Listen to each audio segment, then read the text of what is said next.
وأشهد أن لا إله إلا الله وحده لا شريك له وأشهد أن محمدا عبده ورسوله أرسله بالحق بشيرا ونذيرا أما بعد فأعوذ بالله من الشيطان الرجيم بسم الله الرحمن الرحيم إنا نحن نزلنا عليك القرآن تنزيلا فاصبر لحكم ربك ولا تطع منهم آثما أو كفورا. اللہ رب العالمین نے قرآن کا اور اس رمضان کا بڑا ربط رکھا ہے، اور اس رمضان مبارک کے مہینے کو قرآن کریم کے سال گرہ کا مہینہ بھی کہا جاتا ہے کہ اسی مہینے میں اللہ رب العالمین نے اس قرآن کریم کو اتارا، اور جس طرح سے تورات، زبور، انجیل، صحف ابراہیم یا صحائف آسمانیہ اتارے، اس طرح سے قرآن کریم کو ایک بار کی نہیں اتارا. آسمانی دنیا پر اللہ رب العالمین نے قرآن کریم کو اتارا، اور پھر وہاں سے وقتاً فوقتاً ضرورت کے مطابق جبریل علیہ السلام کے ذریعے سے قرآن کریم نبی علیہ السلام کے سینے اذہان میں ڈھلے، اور پھر وہاں سے امت محمد کو ملا. اور یہ قرآن کریم اللہ رب العالمین کا کلام ہے. یہ کہاں ہے؟ یہ قرآن کریم کیا ہے؟ اللہ رب العالمین نے اس کو صحیفے میں یا لوح محفوظ میں اس کو لکھ رکھا ہے، اور وہاں سے کس نے لے کر آیا؟ نزل بہ الروح الامین. روح حضرت جبرائیل علیہ السلام کا ایک نام ہے، اور اسی سے لوگ مغالطہ دیتے ہیں شعبان کے مہینے میں کہ دیکھو روح اترتی ہے. حالانکہ یہاں پر روح سے مراد نزل بہ الروح الامین. اس قرآن کریم کو لے کر روح الامین آئے جو امانت دار، یعنی جس طرح اللہ رب العالمین نے قرآن کریم کو دیا، حوالے کیا، اسی طرح نبی علیہ السلام پہ لاکھ ہوتا ہے. اور یہ کوئی معمولی شے نہیں، معمولی چیز نہیں. اللہ رب العالمین نے قرآن کریم کو جبرائیل علیہ السلام کے ذریعے سے اتارا. ان هذه تذکرہ فمن شاء ذکر فی صحف مکرمہ مرفوعۃ مطہرہ بأیدی سفرہ. جو نصیحت حاصل کرنا چاہے حاصل کر لے، اس لیے کہ قرآن کریم بڑا باعزت صحیفے میں. اللہ رب العالمین نے فرمایا فلا اقسم بمواقع النجوم. ستاروں کو واقع ہونے کی قسم، جس جگہ بھی ستارے ڈلتے اس کی قسم. وَإِنَّهُ لَقَسَمٌ لَوْ تَعْلَمُونَ عَظِيمٌ. اللہ پروردگار عالم نے خود قسم کھائی اور فرمایا کہ اے لوگوں، حالانکہ اللہ رب العالمین کے صرف کسی شے کی قسم کھا لینا ہی اس کی عظمت کے لیے کافی ہے، لیکن اللہ رب العالمین نے پھر بتلایا یہ بہت بڑی عظیم قسم میں نے اٹھا لی. اللہ اکبر. وَإِنَّهُ لَقَسَمٌ لَوْ تَعْلَمُونَ عَظِيمٌ. اور دنیا کے لوگوں اور مردوں، عورتوں، امیروں، غریبوں، اگر تمہیں معلوم ہو یہ قسم کوئی چھوٹی قسم نہیں، اگر تمہیں معلوم ہو بڑی بھاری قسم میں نے کھا لی. اتنی قسم کھانے کی بعد رب کائنات کیوں فرماتا ہے انہ لقرآن کریم. یہ بار بار پڑھی جانے والی کتاب وہ قرآن ہے جو باعزت ہے، فی کتاب مکنون، اللہ اکبر، پروردگار عالم نے بڑے محفوظ جگہ پہ اس کو رکھا، وما اتنا پیارا ہے، اتنی پاکی کتاب ہے۔ اللہ رب العالمین نے فرمایا کہ کسی بھی فرشتے کو نیند نہیں آتی، بھوک نہیں لگتی، کسی کو بھی قضائے حاجت کی ضرورت پیش نہیں آتی، لیکن اور لوگوں اس کی عظمت کا پتہ یوں لگاؤ، جب میں جبریل کو یوں کہتا جاؤ میری محمد کریم صلی اللہ علیہ وسلم کے پاس میرا قرآن کی آیت لے کر جاؤ، جبریل پہلے باوضو ہوتا ہے، لا یمسہ الا المطہرون، بغیر وضو کے بغیر پاکی کے قرآن کریم کو کوئی چھوتے نہیں۔ اب یہاں پر ایک بات آ جاتی ہے، ہماری ماں اور بہنوں کے تعلق سے جسے بتلانا ہمیں اور آپ کو ضروری ہو جاتا ہے، کیا وہ ناپاکی کے ایام میں قرآن کریم چھو سکتی ہے یا پڑھ سکتی ہے کہ نہیں؟ تو بعض محدثین کرام نے یہ حکم لگایا کہ وہ جو سورتیں یا جو آیتیں اسے یاد ہو بغیر چھوئے پڑھ سکتے ہیں،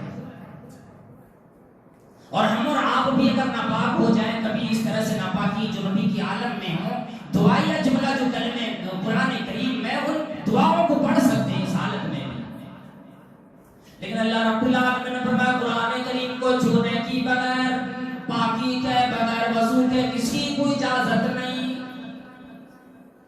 فَمَا إِنَّا أَنزَلْنَا فِي لَيْلَةٍ مُبَارَكَةٍ، بڑی برکت والی رات میں نے قرآن کریم کو اتارا، اور قرآن کریم کی جو زبان دیا وہ عربی زبان دیا، اور بعض لوگوں کو یہ کہتے ہیں آپ سنے ہوں گے بہت آسان ہے پڑھ لینا، اور پھر اسے تعلیم حاصل کرنے کی ضرورت محسوس نہیں کرتا اور یوں سمجھتا ہے کہ بس قرآن کریم میں یہی بیٹھے بیٹھے پڑھ لینا۔ جب روح الامین جبریل علیہ السلام قرآن کریم لے کر آتے نبی علیہ السلام کے سامنے تلاوت فرماتے،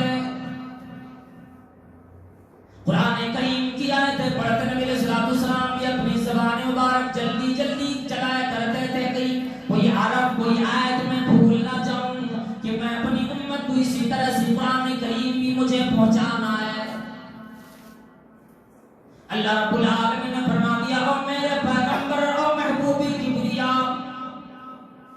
لا تحرک به لسانک انا جمعہ وقرآنا، او میرے پیغمبر کیا آپ کو ڈر لگتا ہے کہ یہ قرآن کریم کہیں میں جبریل کو پڑھایا ہوا بھول نہ جاؤں؟ اور میرے پیغمبر اپنی زبان جلدی جلدی نہ چلا، جب میرا جبریل آپ کے سامنے قرآن کریم کی تلاوت کرے، قرآن کریم کو غور سے سن، قرآن کریم کو آپ کی سینے مبارک میں جمع کر دینا، آپ کی ذہن مبارک میں بٹھا دینا میرا کام ہے۔ اِنَّا عَلَيْنَا جَمْعَهُ وَقُرْآنَا، اس کو پڑھانا بھی اس کو جمع کرنا بھی میرا کام ہے۔ اتنی جلدی کرتے نبی علیہ السلام جس کی وجہ سے وحی آیت اللہ رب العالمین نے نازل فرما دیے، قرآن کریم میں اللہ رب العالمین نے اور کیا فرمایا کہ اِنَّا سَنُلْقِي عَلَيْكَ قَوْلًا ثَقِيلًا، اور میرے پیغمبر اور محبوب کبریا یوں یاد رکھ لیجئے کہ میں آپ کی سینے پر آپ پر بڑا بھاری کلام اتارنے والا ہوں۔ قولاً ثقیلا پر ایک عظیم کلام کہ اگر اب اللہ کے نبی صلی اللہ علیہ وسلم نے فرمایا کہ حافظ قرآن مکمل طریقے سے ازبر کر بیٹھا ہو، سینے مبارک میں بیٹھا لیا اپنا قرآن کریم کو، حافظ قرآن بن گیا، پھر اگر وہ قرآن کریم کی طرف توجہ 2 دن نہیں دیتا، 3 دن نہیں دیتا، ہفتے بھر بھی نہیں دیتا، پتہ یوں لگے گا پھر جب پڑھنا بیٹھے گا ایک حافظ قرآن کا معاملہ یہ ہوتا ہے کہ معلوم ہوگا قرآن کریم کو آج تک میں نے نہیں پڑھا، ڈر محسوس ہوتا ہے کہ کہیں قرآن کریم بھول نہ جاؤں۔ اس لیے حفاظوں کو آج کل جو حالتیں دیکھ کوئی مذاق بات نہیں ہے قرآن کریم کو مسلح پہ کھڑا ہو کے پڑھ دینا. قولا ثقیلا، یہ بھاری کلام ہے پروردگار عالم کی طرف سے. اور یہ قرآن کریم اللہ رب العالمین نے دھیرے دھیرے ہمارے آپ کے لیے نازل فرمائے. فرمائی قرآن کریم تمہارے لیے میں نے دستوری حیات بنا کر دنیا زندگی میں دے دی. اور لوگوں جسے اپنی زندگی پیاری لگتی ہو، جسے معلوم ہوتا ہو کہ دنیا میں اسی اعلیٰ مقام ملے، بلندی ملے، عزت ملے، شرف و قبولیت ملے، قرآن کریم کو کسی بھی ساتھ نہ چھوڑے. ان هذه الكتاب يرفع به اقواما ويضع به آخرين.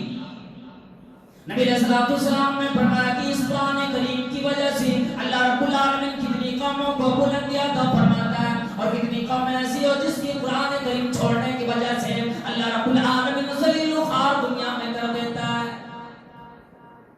یہ بلندی کا ایک ذریعہ ہے.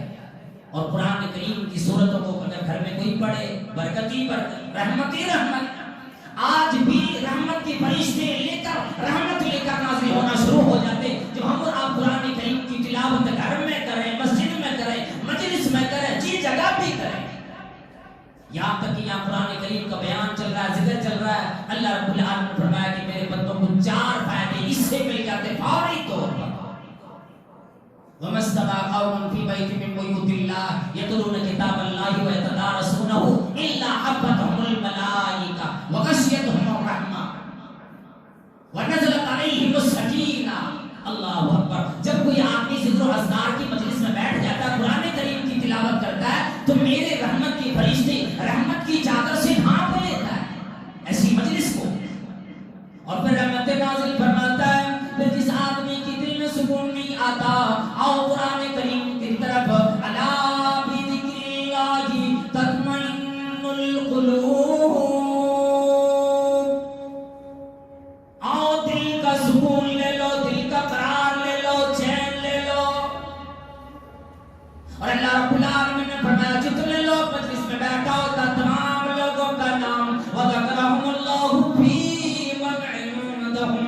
اللہ رب العالمین اپنے مقرب فرشتوں کے سامنے میرا تیرا نام لے کر کہتا کہ میرا بندہ جب پوری دنیا سوئی ہوئی ہے، پوری دنیا باتوں میں لگی ہوئی ہے، پوری دنیا کاروبار میں لگی ہے، پوری دنیا تجارت کی فکر میں لگی ہے، میرے اتنے بندے میرا تیرا نام لے کر پروردگار عالم فرشتوں کے سامنے اسی قرآن کی وجہ سے ذکر فرماتا ہے میرا اتنا بندہ میری مجلس میں بیٹھا ہے.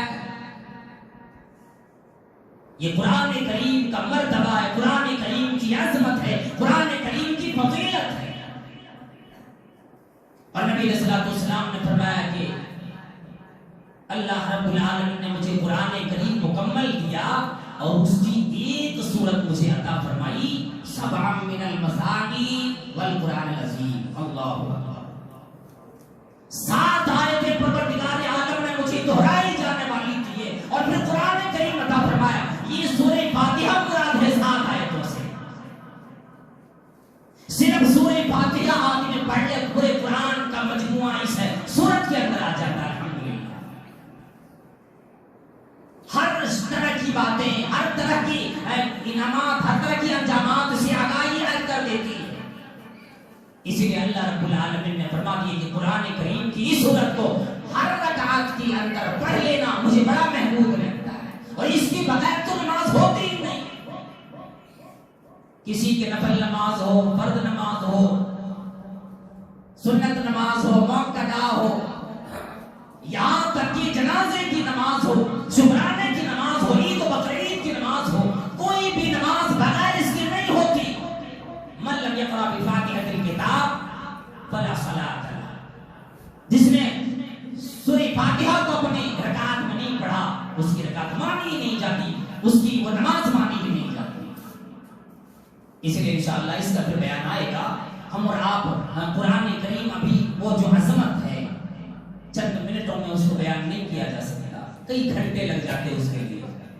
لیکن ہمارے اور آپ کے ذہنوں کے لیے یہ عقل مندہ راہ اشارہ کافی ہے.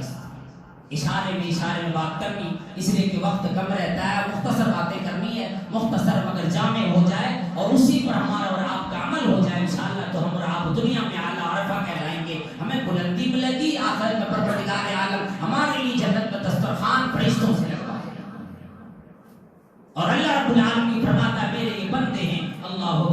بولوں کیا نہ بولوں، کیا کیا باتیں یاد آتی رہتی ہے. پروردگار نبی علیہ الصلوۃ والسلام نے فرمایا کہ اللہ رب العالمین کے کچھ دوست جو خاص ہے زمین پہ چلا کرتے ہیں. اب صحابہ کرام پوچھے رہا اے اللہ کے نبی صلی اللہ علیہ وسلم یہ اللہ کے خاص دوست کون ہوتے ہیں؟ یہ سارے نمازی روزے دار پرہیزگار آدمی تو ہیں دنیا میں، اس کے علاوہ بھی کوئی ہے کہا؟ ہاں ہاں اس کے علاوہ بھی اللہ کے خاص بندے جو زمین پہ چلا کرتے ہیں. کہا وہ کون ہے؟ کہا صاحب قرآن، جو قرآن کریم کی تلاوت کرتا وہ اللہ کا خاص بندہ، اللہ کا مقرب بندہ بن جاتا ہے. یہ الاصحاب، یہ کہتا ہے پروردگار عالم نے یہ میرا دوست بن جاتا ہے، یہ میرا بالکل قریبی بندہ بن جاتا ہے، یہ میرا صاحب ہے. اور کیوں نہ ایسا ہو، الصیام والقرآن یشفعان للعبد یوم القیامۃ عند ربہ.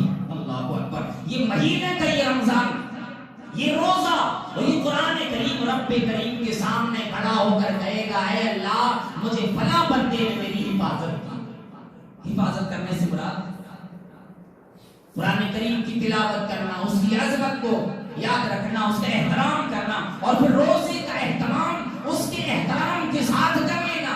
تو قرآن کریم بھی اور رمضان کا یہ روزہ بھی اللہ کے سامنے کھڑا ہوگا اور اللہ رب العالمین سے کہے گا پروردگار عالم یہ میرا دوست تھا دنیا میں، اور اے اللہ کیا یہ روزہ بھی یہ قرآن بھی جہنم میں جائے گا؟ نعوذ باللہ نہیں، اے اللہ میں اسے لے کر جنت میں جاؤں گا.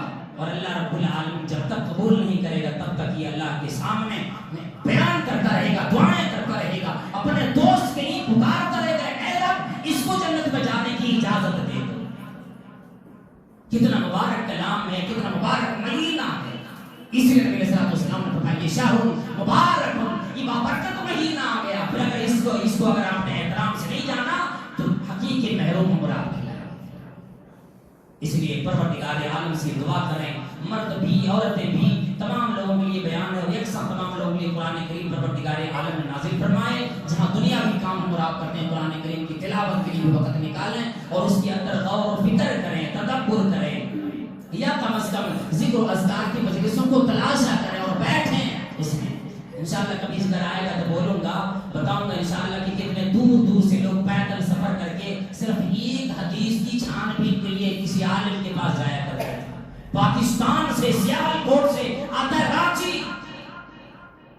مولانا ثناء اللہ امرتسری رحمۃ اللہ علیہ کے زمانے میں سیالکوٹ سے چل کر ایک آدمی پیدل صرف آیا کہاں تک؟ رانچی تک، جھارکھنڈ تک آتا ہے جو راجدھانی ہے جھارکھنڈ کی، اور وہاں تک آ کر کے کہتا ہے فجر کے وقت میں کھڑا ہے پیچھے. مولانا کہتے ہیں پیچھے مڑ کے دیکھا سامنے ایک سایہ نظر آیا. میں نے کہا کون؟ من انت یا رجل، اے آدمی کون ہے؟ کہہ رہا ہے کہ میں مسافر ہوں. کہاں سے آیا؟ سیالکوٹ سے آیا. اللہ پاکستان سے آیا. کیوں آیا؟ قرآن کریم کی ایک آیت سمجھنے کے لیے آیا. اللہ کیا ہم اور آپ اللہ رب العالمین کے سامنے ان لوگوں کے لیے کھڑا ہو سکیں گے؟ جب یہ لوگ سامنے کھڑے ہو جائیں گے پروردگار عالم کے سامنے، جب یہ کھڑا ہو کر کہے گا اے اللہ ایک آیت جب مجھے سمجھ میں نہیں آئی، میں نے اتنے دور سفر کر کے، اور جانتے ہیں پھر کیسے آیا اللہ کو مجھے بتاؤں، کہیں پہ غلام بن گیا کہ مجھے لے کر چلو، کہیں نوکر بن گیا مجھے لے کر چلو، اور اس طرح کر کر کے رانچی تک پیدل پہنچا. اور وہاں صرف ایک آیت کو سمجھنے کے لیے ثناء اللہ امرتسری رحمۃ اللہ علیہ اور مولانا ابوالکلام آزاد رحمۃ اللہ علیہ لکھتے ہیں کہ وہ ایک ہی آیتوں کو سیکھنے کے لیے اتنے دور سے سفر کر کے آ جاتے تھے. پھر ایک آیت سیکھا اور اسے بتائے بغیر نکل لیے. کتنے خوددار تھے کہ ایسا نہ ہو کہ میں اگر وہ جانے لگے تو شاید میں کچھ خرچ راستے کا کہہ کر دے دوں، یہ بھی نہیں لینا چاہا، اچانک وہ چلے گئے. اللہ اکبر. پروردگار عالم ہم لوگوں کو ایسے لوگوں سے، صالحین سے محبت کرنے کی توفیق عطا فرمائے، صحابہ کرام سے محبت کی توفیق عطا فرمائے. احب الصالحین ولست منهم لعل اللہ یرزقنی صلاحا. ہم نیک لوگوں سے محبت کرتے ہیں اگرچہ ان کی طرح نہیں بن پاتے، شاید اللہ تبارک و تعالی ہمیں بھی نیک میں شمار فرما لے. اللہ تبارک و تعالی ہم سب کا بیٹھنا، ہم سب کی تراویح پڑھنا، ہم سب کی نماز پڑھنا، ہم سب کے روزے رکھنا اللہ تعالی قبول فرمائے، اور دنیا کے اندر بھی عزت و ہماری عزت و آبرو کی حفاظت فرمائے. آخرت میں جنت الفردوس میں اعلیٰ مقام عطا فرمائے. مردوں کو بھی عورتوں کو بھی ہر طرح کی مصیبتوں سے اپنی پناہ عطا فرمائے. جو بیمار ہیں انہیں شفاء کاملہ عطا فرمائے. جو صحت یاب ہیں پروردگار عالم ان کی صحت میں اور تندرستی اضافہ فرمائے. آمین. اقول قولی ھذا واستغفر اللہ لی ولکم ولسائر المسلمین وآخر دعوانا الحمد للہ رب العالمین. السلام علیکم ورحمۃ اللہ وبرکاتہ.